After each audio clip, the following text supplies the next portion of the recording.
C'est le film préféré des fans d'analyse de films, des fans de théorie et des complotistes. Il s'agit de Room 237, un documentaire américain qui est sorti en 2012, qui a été réalisé par Rodney Ash.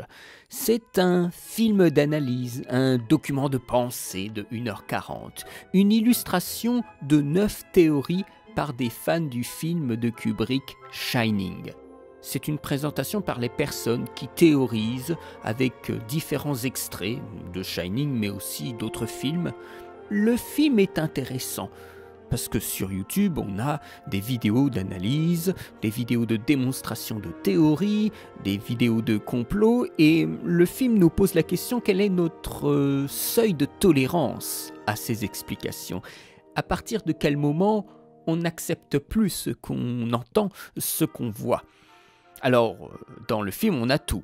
On a du génocide des Indiens d'Amérique, on a la Shoah, on a la théorie du complot, celle qui prétend que Kubrick aurait réalisé des prises de vue factices pour la NASA, celle bien sûr de la Lune, entre autres. On a des approches différentes pour ce film rétrospectif, sociologique, psychanalytique, historique. Le film, par ailleurs, est conscient de son objet. C'est un film qui débute avec un message, avertissant le spectateur qu'il n'a pas été approuvé ni par l'entourage de Stanley Kubrick, ni par la Warner. Le réalisateur est réputé perfectionniste, Kubrick. Alors pour les gens qui voient le film, ils ont l'impression que tout est placé à des fins précises. Par conséquent, dans le film même, il cherche la petite bête. Certains voient même une photo de Kubrick dans les nuages, chose que personnellement je ne vois pas. S'il y en a qui savent et qui pourraient me dire précisément à la frame près, dans la seconde près du film, où on trouve cette fameuse image de Kubrick dans les nuages, eh bien j'irai vérifier sur mon propre fichier. Mais voilà, c'est un film d'analyse de film, les gens fantasment le film au point qu'on a une sorte de dégueulis de propos. C'est un film aussi qui donne à voir d'autres films, qui résonnent plus ou moins avec lui. C'est un film aussi, par le biais de Room 237, qui montre une multitude de ressentis de spectateurs, qui veut comprendre ce qu'il a ressenti. Et on va jusqu'à la surinterprétation. Je pense que tout n'a pas été pensé par Kubrick, pas à ce point-là. Et nous voyons même dans différents morceaux ou entrevues que par moments Kubrick laissait de la marge sur l'interprétation de la scène, sur le coup. Dans le temps présent, il n'avait pas forcément pensé des choses à l'avance. Le film nous semble dresser le portrait d'un mathématicien, mais je ne pense que c'est un portrait qui s'éloigne de la réalité. Je ne sais pas non plus si le film est là pour rendre compte des différentes théories ou pour se moquer des gens qui font ces théories. Parce qu'on laisse en fait ces gens parler comme ça du film de Kubrick. Et des fois, il est clair que ça ne les met pas à leur avantage. Il y a par exemple un mec qui fait son interprétation délirante du film de Kubrick pendant que, semble-t-il, son enfant crie derrière lui. Le réalisateur fait aussi ce travail de montage en mélangeant les voix pour les théories, ce qui donne une confusion des plus totales. Ce qu'il fait aussi, et ça c'est très judicieux de sa part au montage, c'est que c'est un montage d'images. Il n'y a pas de caméra sur les intervenants. Leurs théories sont au même niveau d'appréciation. Alors, je ne demande pas comment ils ont fait pour les droits d'auteur, mais ce qui est bien avec ce procédé, c'est que toutes les théories peuvent se valoir. On ne juge que sur les arguments de la personne. Room 237 m'apparaît alors plus comme un film sur des obsessions, peut-être plus intéressante que de simples théories. Les gars, les théoriciens ou les complotistes vont tordre le film, mais à un point, il y en a qui le revoient à l'envers, qui superposent leur lecture du film avec un autre film, c'est un peu farfelu. C'est en cela que je vous dis que j'ai l'impression que par moments, le réalisateur se moque un peu des gens qu'il a laissés divaguer sur le film. Le réalisateur propose également son interprétation sur le sens caché que porteraient les personnages principaux du film Shining.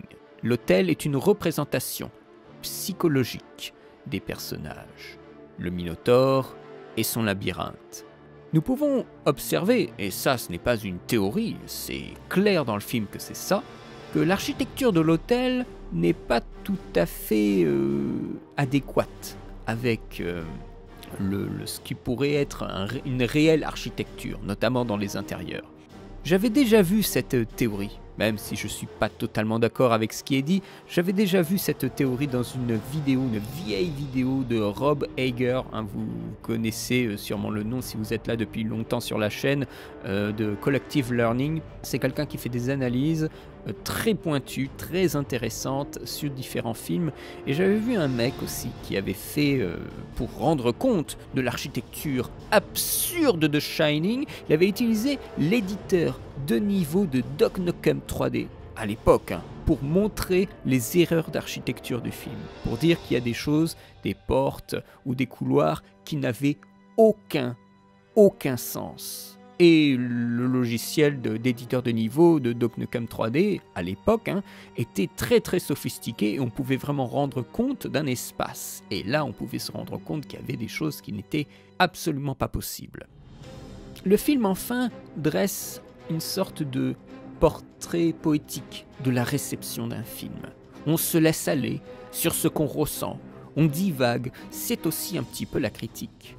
Parce que Shining est un film éprouvant, alors Room 237 l'est tout autant, parce qu'il y a beaucoup de choses.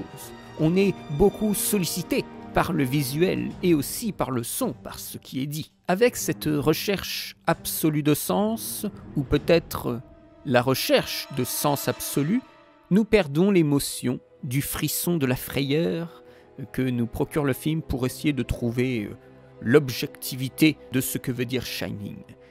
Et c'est intéressant parce que c'est une sorte de dérive, de perte d'émotion, de perte du moi, de la perte de la subjectivité, qui est une dérive actuelle, je trouve, sur certaines chaînes YouTube, où nous perdons de vue notre ressenti, ce qui a attrait à nous vis-à-vis du film, pour des espèces de théories où nous voulons une sorte de cohérence dans une filmographie, alors nous allons tordre le film pour qu'il aille dans ce sens-là.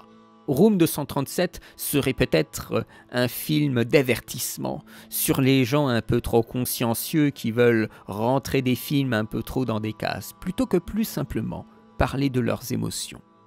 On pourrait dire que leur cœur émotionnel serait comme Danny qui se cache dans l'hôtel pendant que Jack Torrance, l'absolue logique analytique, s'efforce de le retrouver pour le couper en rondelles à coups de hache.